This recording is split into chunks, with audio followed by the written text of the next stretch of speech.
A reading according to the Gospel of Matthew.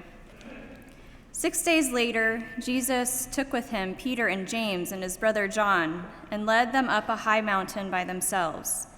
And he was transfigured before them, and his face shone like the sun, and his clothes became dazzling white. Suddenly there appeared to them Moses and Elijah, talking with him. Then Peter said to Jesus, "Lord, it is good for us to be here. If you wish, I will make 3 dwellings here, one for you, one for Moses, and one for Elijah." While he was still speaking, suddenly a bright cloud overshadowed them, and from the cloud a voice said, "This is my Son, the Beloved. With him I am well pleased. Listen to him." When the disciples heard this, they fell to the ground and were overcome by fear. But Jesus came and touched them, saying, "Get up and do not be afraid." And when they looked up, they saw no one except Jesus himself alone. As they were coming down the mountain, Jesus ordered them, "Tell no one about the vision until after the Son of Man has been raised from the dead." This is the word of the Lord. Thanks be to God. The transfiguration is odd. There's not a ton of setup for it. There's not a lot of context. It just sort of happens. Jesus takes Peter, James, and John up on this mountain, and then all of a sudden he's transfigured. And as I've read and studied this passage, I keep trying to picture what Jesus looked like. I mean, can you imagine what it must have been like for his face to shine like the sun? That would have been terrifying. And then all of a sudden, Moses and Elijah appear too. And for those who aren't well versed in Hebrew scriptures, that may not mean a lot. But for the disciples, these are like the all-stars of their people. Moses, the great leader who led the Israelites out of Egypt, who received the 10 Commandments, the law of their people, directly from God. And then you have the great prophet Elijah too. Elijah, who went up to heaven in a chariot of fire. And it had been prophesied that when Elijah returned, that would be the sign of the coming Messiah. So let's just put ourselves in the position of the disciples for a minute. They've just seen Jesus, their teacher and friend, shine and dazzle out of nowhere.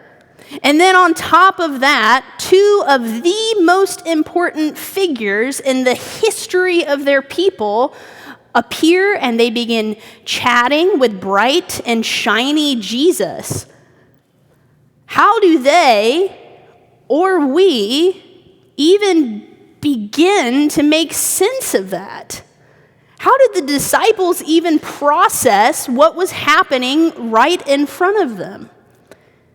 And then, on top of all of that, a cloud envelops them, and God's voice comes from the cloud, which turns out to be the thing that does the disciples in, and they fall to the ground completely overwhelmed with fear.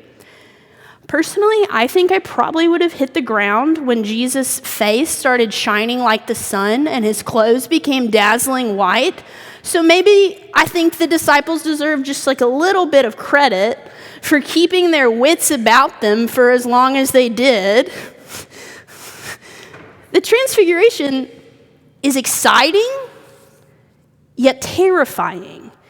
It's strange and it's eerie. It's this mystical, otherworldly event, and here we are, 2,000 years later, still trying to make sense of it. And it's not until God's voice comes through the cloud that I feel like I have something to grasp onto in this passage. This is my Son, the Beloved. With him I am well pleased. If these words sound familiar to you, it's because they are.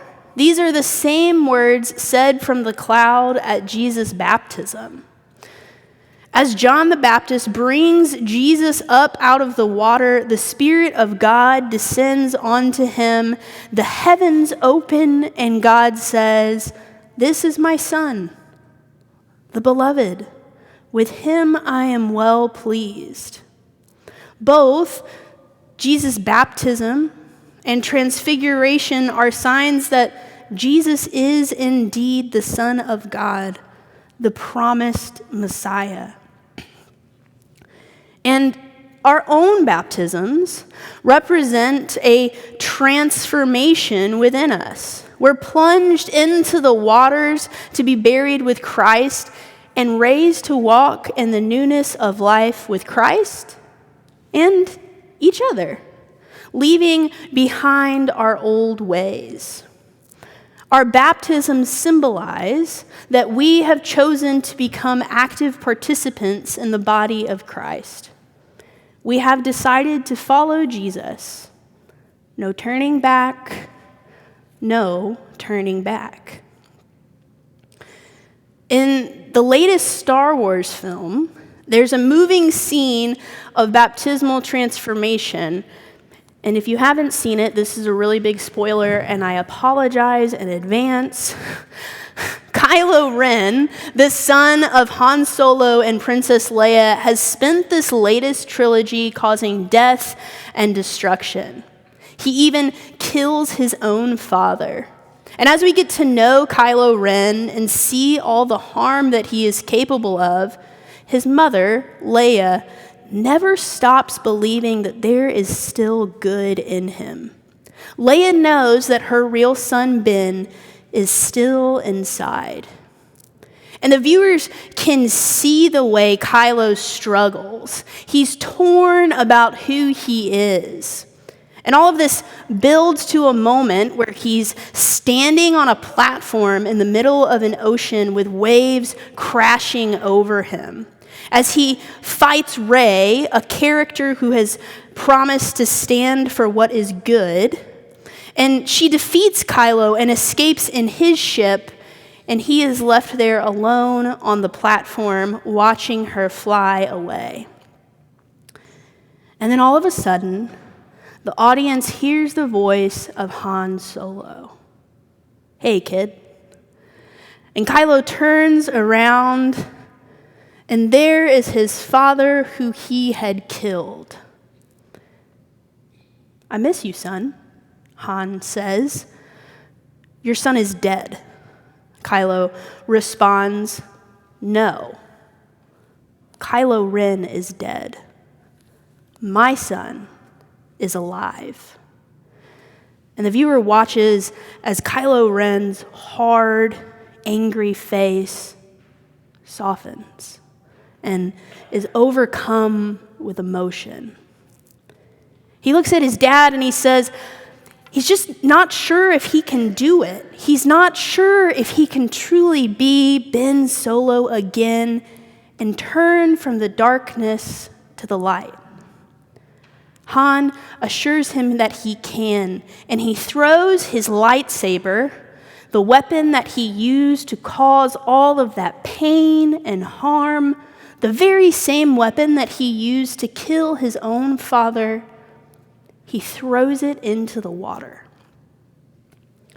Baptized in the crashing waves, with his father telling him that he is still his son, Kylo Ren is Kylo Ren no longer, but finds renewed life as Ben Solo once more.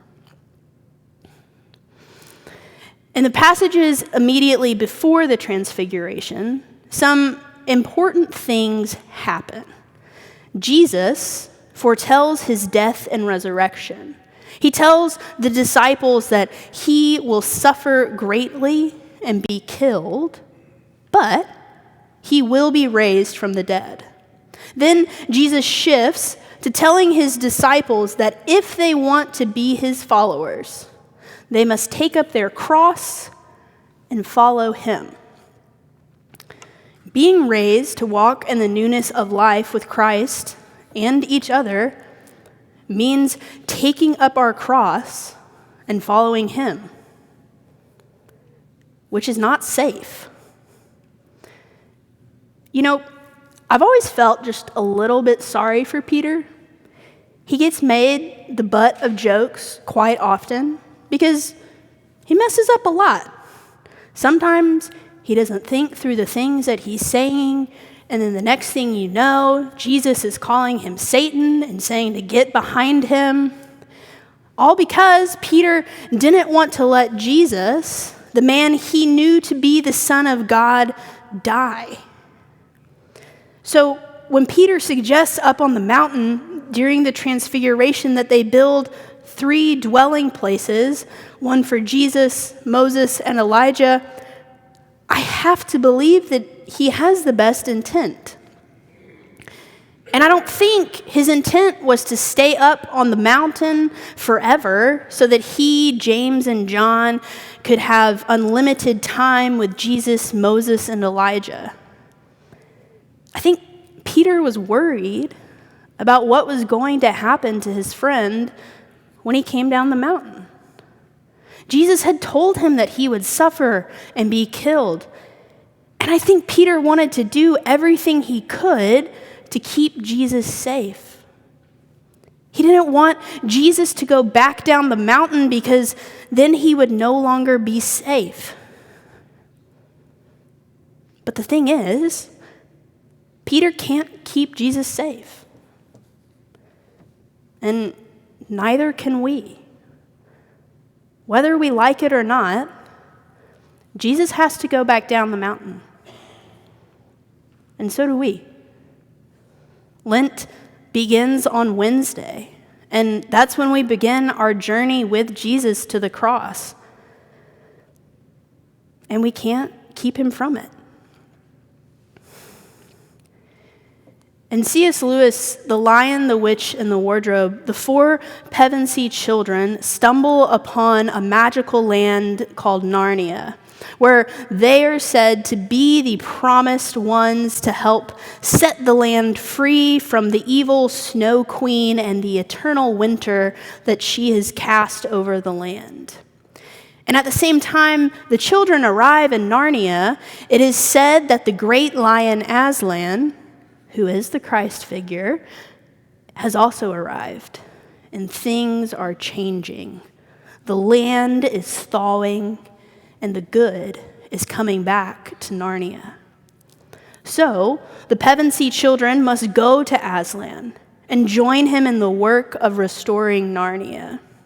They meet Mr. and Mrs. Beaver, who take them in and promise to take them to Aslan. Not knowing much about Aslan, the second oldest Pevensey child, Susan, asks Mr. Beaver, "Well, is he quite safe?" Safe? Who said anything about safe? Of course he isn't safe. But he's good, Mr. Beaver says to Susan. He isn't safe, but he's good. There's nothing we can do to keep Jesus on the mountain and keep him safe. We also can't expect to keep ourselves safe when we decide to follow Jesus, when we are plunged into those baptismal waters and raised to pick up our crosses and follow him. Jesus isn't safe, but he's good. Following Jesus and picking up your cross isn't safe, but it's good. And you never know what Jesus might ask of you. When the Reverend Dr. Martin Luther King Jr. went to Memphis, Tennessee to support the sanitation workers' strike, he was advised not to go. He had been receiving death threats. There was even a bomb threat on his flight to Memphis that delayed the flight. And he could have stayed put. He could have kept himself safe. He didn't have to go to Memphis. But he knew that it mattered for the sanitation workers. Memphis paid African American sanitation workers significantly less than their white sanitation workers. And that was among many other discriminatory practices. And while some people may not have thought the sanitation workers' strike to be worth it because they were merely sanitation workers, King knew that it mattered, that they mattered. King knew that Jesus sees the people society ignores, and that Jesus always takes the side of the oppressed. He knew that being raised to walk in the newness of life, to pick up his cross and follow Jesus, he knew that it meant he had to go to Memphis. And we all know that it was there in Memphis that King was assassinated.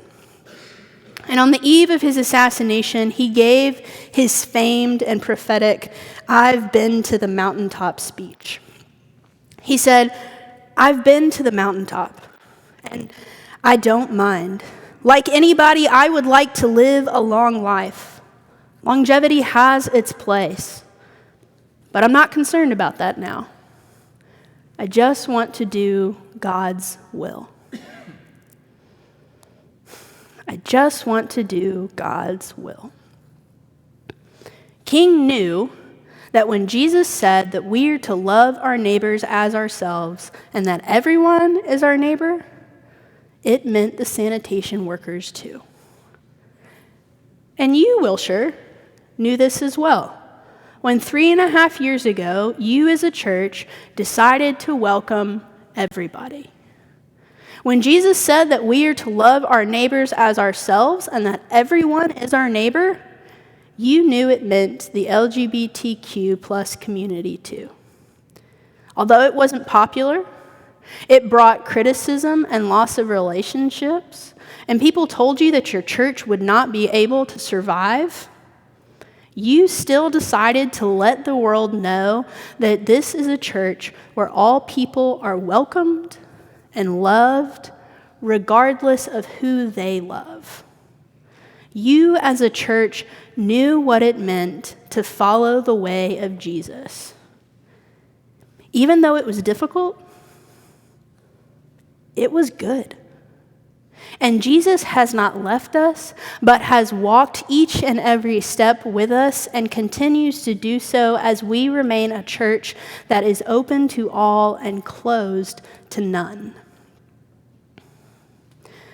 When the voice of God comes through the clouds to say, "This is my Son, the beloved, with him I am well pleased," God also says to the disciples, "Listen to him." And I don't think it's a coincidence that the very first thing Jesus says to the disciples after this is, "Get up and do not be afraid." The disciples are on the ground, trembling in fear, completely overwhelmed by what they had seen.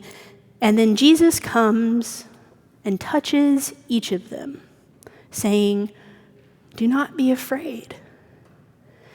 And when they look up, Moses and Elijah are gone, and only Jesus stands before them. Jesus stays with them. Jesus does not leave them alone, trembling in fear. Jesus stays and calms their fears. And then the time comes for them to follow Jesus back down the mountain. The way of Jesus isn't easy. We have to give all of ourselves. And sometimes it isn't safe, it isn't popular, but it is good. It is good to be transformed, to walk in the newness of Christ, in the newness of life with Christ and each other, to pick up our crosses and follow Jesus. It is good to love our neighbors as ourselves. And the good news is that while this can be scary, while this can cost us something, it's never something we have to do alone. Jesus is always there to touch us, to give us a hand up, and to calm our fears. Jesus will never leave us nor forsake us. He stays with us every single step of the way. So let's walk down the mountain together as people transformed to walk in the newness of life with Christ and each other. Amen.